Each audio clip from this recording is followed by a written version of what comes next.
মার্চের 4 তারিখ একদম সকাল সকাল বেরিয়ে পড়েছিলাম একটা বৃদ্ধির লুক রেডি করতে। আর এই ছিল আমার ব্রাইড, এনারই বৃদ্ধির লুক রেডি করার ছিল। দেখো তো তোমাদের পছন্দ হয়েছে কিনা। লুকসটাতে তোমরা অনেক অনেক ভালোবাসা দিয়েছো। আর আমার এই ব্রাইড আমাকে অনেকবার বলেছে যে এই লুকসটা তার খুব পছন্দ হয়েছে। যাই হোক, সেটা রেডি করে বেরিয়ে এসে আমার নিজের কিছু কাজ কমপ্লিট করে আবার বেরিয়ে গেছিলাম আমার ফার্স্ট ব্রাইডের উদ্দেশ্যে। এই যে আমার ফার্স্ট ব্রাইডের লোকেশন। ব্রাইডকে টাইম দেওয়া ছিল আমার 1টায়, তো আমি অলরেডি 2:30-এর সময় গিয়েছিলাম। তখনও আমার ব্রাইড সমস্ত রিচুয়ালস কমপ্লিট করে উঠতে পারেনি।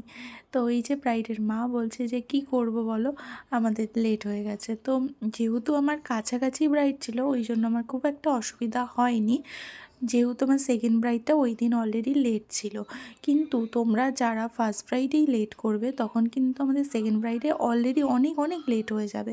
তো যেহেতু কাছাকাছি ছিল, আমার 5 মিনিটের ডিস্টেন্স ছিল ফার্স্ট ব্রাইডের লোকেশান থেকে সেকেন্ড ব্রাইড, ওই কারণে কিছু বলা হয়নি। তো ফার্স্ট ব্রাইডের বিফোর লুকটা দেখালাম, এবার আফটার লুকটা দেখো রেডি হচ্ছে।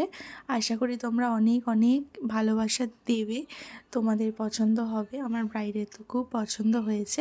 ব্রাইড ছাড়া ওই লোকেশানে আমার আরও 3-4টে পার্টি লুকস ছিল, তো সেগুলো আমার মেয়েরাই পুরোটা হ্যান্ডেল করেছে। এমনকি আমারও হেয়ার ক্রিম্পিং শাইডেপিংয়ে তারা হেল্প করে। আর এই লুকটা পুরোটাই আমি রেডি করেছিলাম। আর তাদের হেল্প ছাড়া, মানে আমার মেয়েদের হেল্প ছাড়া কিন্তু আমার পক্ষে একই ডেটে এত কাজ করা সম্ভব হয় না।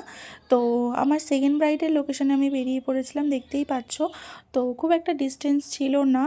তো সেকেন্ড ব্রাইডের লোকেশানে যখন পৌঁছাই, সেখানেও দেখো আমার আরও 2টো স্টুডেন্ট ওখানে পৌঁছে গিয়েছিলো। ওখানেও আমার একটা পার্টি লুকস আর একটা ব্রাইডের শাড়ি রেপিং, হেয়ার ক্রিম্পিং এগুলো করার ছিল। তো সেগুলো তারা কমপ্লিট করে রেখেছিলো।